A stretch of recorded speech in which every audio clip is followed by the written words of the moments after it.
I don't look to sell. Mm-hmm. I'm not looking to anything to anyone. I'm looking to help people, anyone. I'm here to help change someone's life to make them feel better. The clothes can fit better. I always, if I can give a tip, if I can tell you how I can do something, and I like being positive, and I like to, to post quote out there to motivate everyone. And if someone need me, they're gonna come and find me, right? So I always post things not to say, hey, come see me. I got the best suits in the valley, which I do. I'm just joking. Welcome to YMI Talking, a podcast where the guests are so good, you'll wonder why the host is even talking. In each episode, you will hear one of the leaders of the Lehigh Valley's vibrant business hub. They will tell you the keys to their success, the mistakes they've made, and what they have in store for the future. Here is the host of YMI Talking, from YMI Insurance, Jimi Honachik. All right. I am here with another episode of Why Am I Talking, and I am super excited about this one. I've had a lot of cool guests on before, but I would say it's safe to assume none of them have nearly the style or the fashion sense of my current guest. Edwing Joseph is the proprietor and tailor at Edwing Joseph and Sons. It is an incredible tailoring and custom suit business in Bethlehem, Pennsylvania. And he's an all-around great guy who I've gotten to know over the past couple months. And I'm super excited to have you on here. Edwin, thank you for coming on. Hey, Jimmy, thank you so much. Happy to be on. Absolutely. So let's start with the business. I mean, tell me how you got started. Well, I got started I'm from Port-au-Prince, Haiti, and my father's a custom tailor. So it's watching them make custom clothing for his clients coming in, and how excited they were to create the clothes with him and come back to a masterpiece and put it on. That's what excites me. So I'm living through that today, where I make a piece of clothing for a client. Every time I make it and I see how it fits, I get that butterfly feeling that, hey, this looks sharp, this guy looks good. That's how it all started. And let's dive into that a little bit, because I've seen the content you put out there. I've talked to you before, and it is, you said, I think the word masterpiece. Like you take this as an art form. It's more than just creating a product. You're creating a piece of art. Is that sort of how you approach it? Yes. So someone will come to me, and you have a vision, and you say, hey, I have this vision of this blue suit. And then we'll take it, we'll add lining inside of the suit, buttons, the lapels. We'll take your vision and turn it into a beautiful masterpiece that you can wear. So it's just on how you want it, and then we'll make it fit like a glove. Yeah, and you just said a whole bunch of things. Like, to me, it's a blue suit, right? And I like the color light blue. Let me get a light blue suit. But there's more to it than that. I always forget that. So you're saying down to the buttons, down to everything, you're custom making that? Yes. Custom making it. We'll put your name inside of your suit. You get to choose the stitch. You get to choose the button. You get to choose the lining, the lapel, the vents in the back of the suit, the pockets in the suit, the front pockets, the pockets in the front. So all that you get to decide of how you can, the waistband, like every piece of that suit is going to be your, the way you want it to be, the way you want it to fit you. And I get my name in it?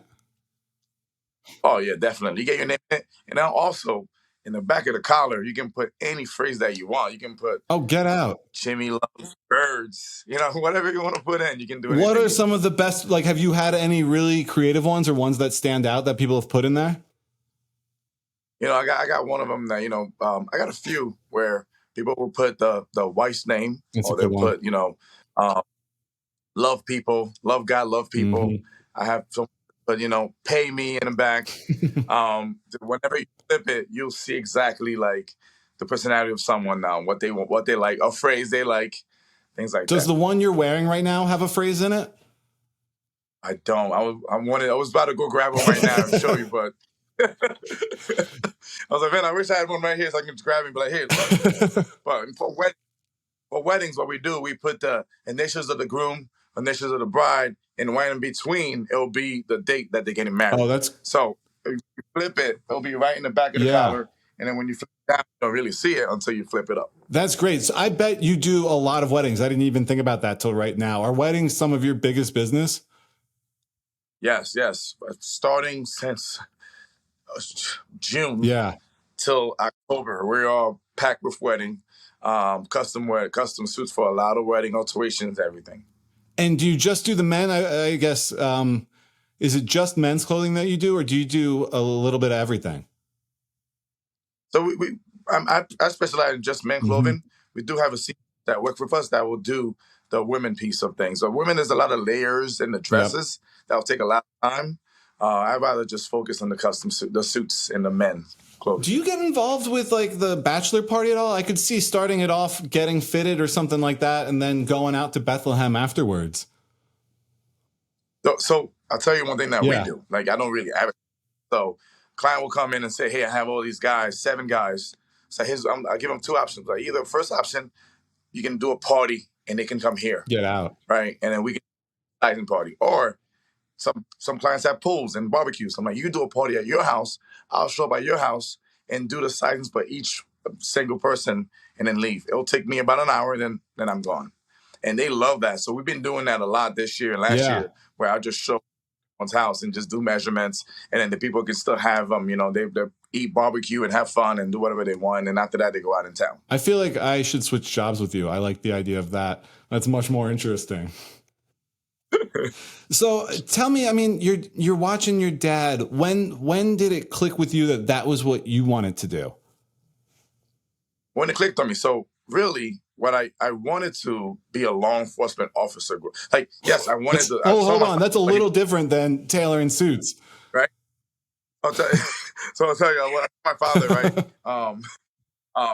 Doing this, watching him doing everything, I'm like, man, I really want to be like him growing up. But when I moved here to the U.S. and I started seeing different jobs, different things, I was like, man, I would love to be a law enforcement officer. So my vision was to be in law enforcement. And I went through the academy and everything, and I did a whole bunch of different things to go to the next level. And then right when I was about to go full time, and something hit me. It was like, I saw this guy wearing a suit, and I'm like, that suit looks sharp. And that feeling that I got was a feeling of like seeing a nice car, seeing your favorite, eating ice cream, something that you love so much. It was like, wow, that guy looks sharp. Yeah. And that was that day. I was like, that day, I'll never forget that day. It was in 2014. I said, I'm going to open a custom suit shop. And I started doing it little by little to open the shop up this till now. But before I was doing it as a little hobby. Yeah. Wow. Did you stop that guy? I feel like you should find that guy and tell him that he inspired you to do this.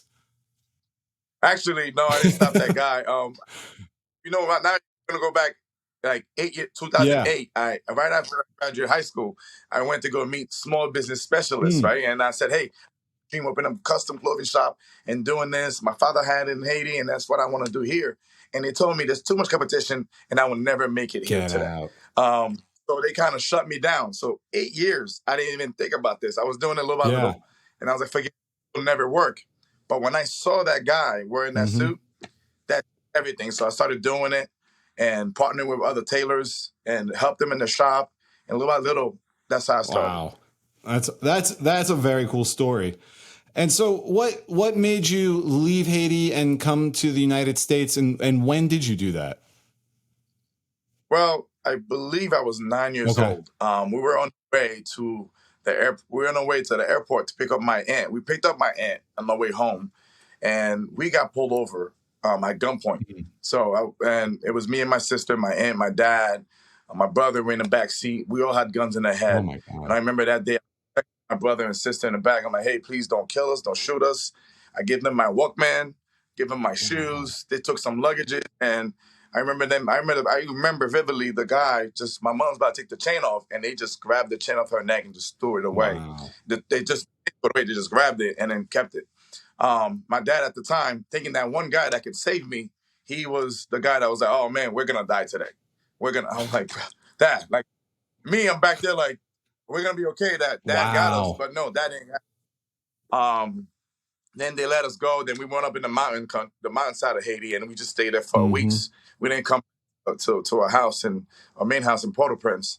But then I started having fear that I didn't want to be there anymore. But I used to come to the U.S. for vacation. And I told my parents, when I come back to the U.S., the next year or this year, I'm gonna rip my passport as soon as the plane landed, so I don't ever go back to Haiti. Yeah.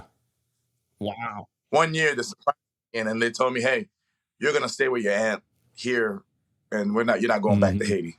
It was the worst feeling of my life. It was. Yeah, Yes. I'm sure.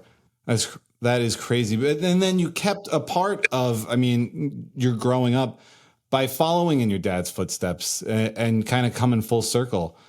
And talk about the name of the business, because I think that really brings it all full circle, right? It's not just Edwing Joseph. Talk a little bit about the name. So, no, formerly, right? I'll tell you the first name I had. The first name was Goot. G for gentleman, A for attire, and Goot is for taste in French. So, gentleman, that's why the company is in Haiti. Okay. When I was with the company here, my father wasn't helping me. It was just me. Everyone thought that he was the one doing everything. So, I just kept the name. And finally, 1 year, one of my friends said to me, hey, I don't think it's a good idea to have your sons or kids around in your business. And I was like, what do you mean? That's how I learned a lot from my father. I did, since he told me that. And I didn't like how he said it. Then I'm like, you know what? I'm going to change the company name to Edwing Joseph Sons. So no one could ever tell me I can't bring my kids to the business. But really, it kind of worked out well because I'm Edwin, right? When people think my father's Edwin and I'm the son. But when I tell them the story, I'm like, no, really, my father makes custom suits. It should have been Edgar Joseph and Sons, but I'm the first here in the U.S. making it. So hopefully my kids can take over and keep it going. And do they show any interest? I mean, you have a wonderful family, and I see them in the shop sometimes. Are they excited when they go in and get to watch dad work, or are they like my kids and they go, I never want to be an insurance agent? Oh man, my little one, my 5-year-old, he'll come in and Dad, I'm gonna make a suit today. Oh, man. So he has a little machine, he'll get some fabric and he just acts like he's making a suit. It's got to be the best feeling in the world. It's got to be the best feeling in the world. Oh, yes. I'm like, say that again. I got to record you. So I recorded his. That's cool. So, and talk about balancing. I struggle with this, right? You're a family man. I'm a family man, but we're both businessmen, and finding the time to spend with the family and run the business. How do you make it work? Oh, man, it is. But I am still working on balancing this part here. The time that I think I'm having right is the time that I work more. So it's the years go by, and I'm still working on seeing how I can balance it to make it better for my life. What brought you to the Valley originally? So I came to the Valley. It was a good friend of mine that actually called me and said, "Hey, you have a suit shop in Vernon, New Jersey. Why don't you just come work for me and help me with the t-shirt company?" And I came over to PA and check out the t-shirt company, and then to manage the t-shirt company, to help them bring sales, and we did that. And that's how I met one of my good friends, Matt, and we built the t-shirt company to make about 15,000 plus a week, and every building. And after a little while, the t-shirt company went downhill. So my company in Jersey was going down because I was more focused here than there. And it actually shut down. I shut it down, and I had to start fresh in the Valley, knocking down on doors, having one little room. It was like basically a whole reset of my life again. That's how I came to the Valley. That's great. And then since you've been here, I mean, you've done a lot. You've really made a name for yourself. I mean, I've seen you. Were you in Lehigh Valley Style? Did I make that up? Yeah. Yes. I've seen you there. You were at Venture X. Talk to me about your experiences in the Valley and how you've been able to make a name for yourself here so quickly. Oh, well, you're bringing back some pain here, Jimmy. Well, so when I was in Easton, and I actually print out flyers I went to everywhere. I went to Easton, Bethlehem, Allentown. Flyers to every law firm, every account, wherever I feel like someone wear a suit, I passed out flyers. Don't call me. No one did, which is okay. So I decided, I was at that time and then I moved to Allentown and Airport Road, and I was from there from one of my friends, Lehigh Valley Printing. Yeah. So I was in a room back, and that's how I met Terry from Venture Okay. X, and got a suit for me. And from there, Terry's like, "Hey, I'm gonna open a new location in Easton. You should definitely check it out. Come see it. Come, let me know what you think." Not Easton, in Bethlehem, and I saw Venture X when it was nothing. Wow. And he came in a vision, and he's like, "Hey, you should be in here. There's gonna be plenty of business owners." Da, da, da. And I'm like, "All right." And I was one of the first person to be in Venture X. And when the clients come in, talking about Bethlehem now, when they come in, they felt that New York style of life.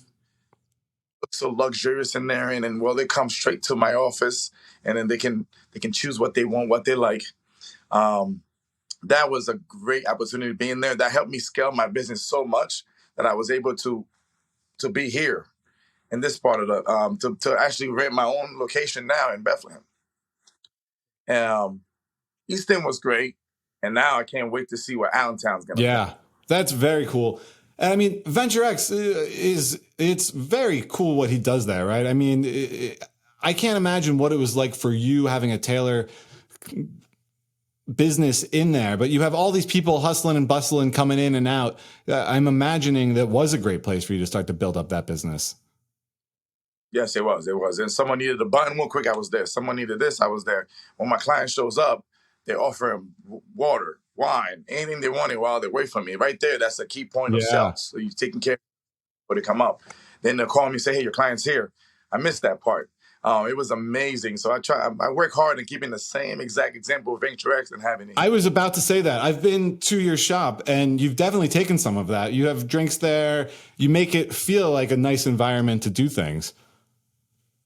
Yes, thank you. Where do new clients come from for you? Like, that's something we always work on here. Like, how do you get new business? What is it like for you? I mean, where did they come from? So 100% word of mouth. Really? 100% word of mouth. And then I didn't notice until someone told me about Google. And by a client leaving me a Google review means being a success. And I pay $0 for advertisement. And all of the clients, word of mouth and Google. That's it. Google, I mean, we see it all the time. Google is crazy important in what we do and trying to get yourself there. Do you request the reviews? Like, are you going out and saying, "Hey, if you had a good experience, would you mind leaving us a review?" In the beginning, no. People, they'll just leave reviews until one of my friends, Matt, he's like, "Hey, people are leaving you reviews. Put you in the bottom right. You know, you're right under the ad. So you're number one. Someone search custom suit. You're number one." So it's like if someone has a great experience, they love it, which they all do, I hope. They'll just leave me a review right away. They'll just say your review, and then I'll ask them, "Hey, would you mind leaving me a review?" And then they'll leave a review, and then that review will help bring. I was like, if you had a problem, if I had an issue, I want you to put that in there too. Let people know exactly what happened. So it's not like positive, like, "Hey, it's great." Say, "Hey, this happened, but I was able to make it happen for you." I want to tell them the truth. What happened. And you mentioned custom suits. I mean, what do you do? Is it just the suits? Are you doing tailoring at all? I know with Terry, you made him custom shoes, right? He was very excited. Yeah. He showed me these. He's like, "You got to see these." So what do you do? So main focus is custom clothing. So we make custom shirts, custom trousers, suits, sorry, my mind's everywhere right now. Custom trousers, custom top coats. So that the client would like, we'll make it. And then shoes, yes, that's an extra accessories. This one company kept calling me and telling me they want to work for me. So I had them made me a pair of shoes, and I fell in love. So ever since then, I started offering that to all my clients. Currently, now I'm working on custom jeans. Nice. And they're making custom jeans for me right now. Once I get those custom jeans, I like them, we're going to start offering them as well. And they made straight from Milan, Italy, and the other ones made from Spain. The shoes made from Spain. Wow. What goes into a pair of custom jeans? As someone who has pretty much zero fashion knowledge at all, a pair of jeans is a pair of jeans. So tell me, like, what makes your jeans, these custom jeans, even better? So everyone feels like, this is a good question. Right? So everyone, even with clothing in general, right? Everyone feels like when they put something on, it fits well, right? Unless you have that body of the mannequin that they made it for, the pattern. So the jeans almost always longer or shorter. So we can make it the right perfect length, the way it seats around your waist will be better. Then you get to choose the pocket, the lining, not the lining, the pocket, the stitching, and we get to put your initials in the back of your That's jeans. like all I need. I must be a very vain person. You say that, and I'm so excited to get my initials in things. Yeah, you get your initials. I wish I had some custom jeans right now to show you. Like, hey, samples. I'll show it to you when you come in. But everything, the stitch, you can choose the color of the stitch. Though you can get a zipper or you can get button in the front of. And then inside of your jeans says your name. Like you'll say custom jeans for Jimi. So everything is just, and then you can choose the fade on the jeans, the different Wow. colors. But you wash your jeans, you have to bring them to the dry cleaners. That's very cool. Yeah. All right. You've sold me. I'm interested now. And just while we were talking, I Googled you, by the way. You know, you have 87 Google reviews and a 5.0. Man, we have a 4.9. I was so proud of that. You got a 5.0. That is awesome. And like you said, I mean, that's not you just like always asking for people. That's people going and leaving those reviews, and you're at a 5.0. So well done. That's very cool. Work hard for that. So anytime a client is not happy with some or we're late for delivery, I make sure that if I have to fly out the country, I'm flying out the country. I don't want, sure they're happy. I had one time, true story. This person's getting married on a Saturday, and fabric was stuck in Alaska because they had a storm in Alaska from London. So for 3 days, this fabric was stuck, and I couldn't get it. I was ready to fly to Alaska, go pick up the fabric, and come back. But when the guy told me it's in a container, I can't get it, and I was like, all right, I guess I have to wait then. Wow. So I have to ask this question. If you could give someone with no sense of style like myself one piece of advice, like what would it be? How do I step up my game to be more stylish? I was basically what I was saying about the custom jeans, right? So first thing is get your suit tailored. And have it tailored, because if it's not tailored, you get the dress shirts, your suits, your clothes tailoring. That's number one. Every man should have a suit in their closet. A navy would be preferable. So match it with any color you want: white, blue, lavender, anything that you want. You can match it with. That navy will work well with it. That's one piece of advice I'll give. Like, go see a tailor and make sure that everything fits properly. And you're right. You can have a nice suit off the rack, but unless it really fits you, it's not living to its full potential. I've seen suits. I'm bad. I'll be zooming in on pictures on Instagram or Facebook, and I'm like, man, where did it go? Who sold them that suit? And I just want, hey, come in. I want to help you. How many suits do you own? Ooh. At least I'm gonna try to lie to you a little bit, like 50 plus. Oh my God. How do you pick? Do you have a favorite one that you go to? How do you pick of all of those? Oh, I have some favorites. I try not to wear them all the time. Yeah. Since now I'm gaining, thank you, COVID. I can't wear most of my suits no more, so I have to make some new suits. But blues are my colors. I love blues. I'll never black because of the lint. I don't like the lint on my suits, which is horrible. But blues, grays. I have like a few sets that I love so much, and I just keep rotating them. And then from time to time, I go to the back and get some different stuff. Yeah, that's great. All right, I got one more question before we start winding down here. And that is, your content game is so good, right? I see you post on LinkedIn. I see you on Instagram, Facebook. Like the business really churns out great content. How do you do it? And what advice would you give to struggling content creators to get their game at your level? One thing I do is every person that I don't look to sell. I'm not looking to anything to anyone. I'm looking to help people. Anyone. I'm here to help change someone's life to make them feel better. The clothes can fit better. I always, if I can give a tip, if I can tell you how I can do something, and I like being positive, and I like to, to post quote out there to motivate everyone. And if someone need me, they're gonna come and find me, right? So I always post things, not to say, hey, come see me. I got the best suits in the Valley, which I do. I'm just joking. There are plenty custom making suits out here that I know them and they're Yeah. amazing. But it's that's it. Just be out there, be authentic, be yourself. And I work hard in posting on LinkedIn every Monday, and I work hard in posting on Instagram. Basically, Instagram is how I feel of the day. So if I'm wearing a suit and I look good based on how I'm wearing it and how I feel, that's what I'm posting. And that's something that it took me a while to realize. I'm a very, I guess, in your face sort of person, and I will try to do it over and over and over and over again. And I realized it's less about telling people, hey, look how awesome I am. And it's much more about getting people to come. And when they need you, they will come to you. It's not forcing them to come. It's being there when they're ready for you. Yes. And that's one of the reasons why I do not have business cards no more. Really? People ask me, hey, card? I'm like, no, I don't. I haven't had a business card for 3 years. Why? Why don't you have a business card? I'm like, if you need me, get my number right now, and you can call me. That's great. That's great. And that's a different way of thinking than most people have, and it separates you. All right, so this is going to work extra well. We do a segment. Our sponsor is Notch Modern Kitchen and Bar.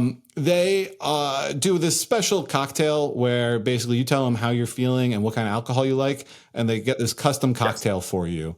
And so we like to kick things up a notch here. And so Edwing Joseph, has made, let's say he's made the perfect suit. He's made his masterpiece, and now he wants to celebrate with a drink. What's he reaching for? What is that drink? How's he kicking it up a notch? I am a very boring person. I am that Stella. Just give me a Stella beer. It's funny. That is hands down the most common answer is a beer. I do this whole prelude and I talk all about the cocktails and everyone's like, I just want an IPA or a beer. And Stella's great. Stella's like a celebratory beer, I feel like. So that's an excellent choice for this. I was just becoming and just refreshing, and I'm done. Perfect. Anything else you want to say before we wrap this up? Hey, to anyone that's looking to look sharp and feel good in their clothing, make sure to contact me. And yeah, you got one of the best insurance agents right here in the Valley. Well, we will definitely end it on that note. That works for me. Edwin, you are awesome. Thank you so much for coming on. I really enjoyed this. And you're right. I mean, your suits are the best in the Valley. So hit him up if you need them. Thank you, Edwin. Thank you so much. I appreciate it. Thank you for having me in this podcast. And I'll see you soon. See ya. You too. Thank you. Bye. Thanks for listening to another episode of the YMI Talking Podcast. If you enjoyed this and want to hear more content from amazing personalities in the Valley, please subscribe, leave a rating, and drop us a quick review.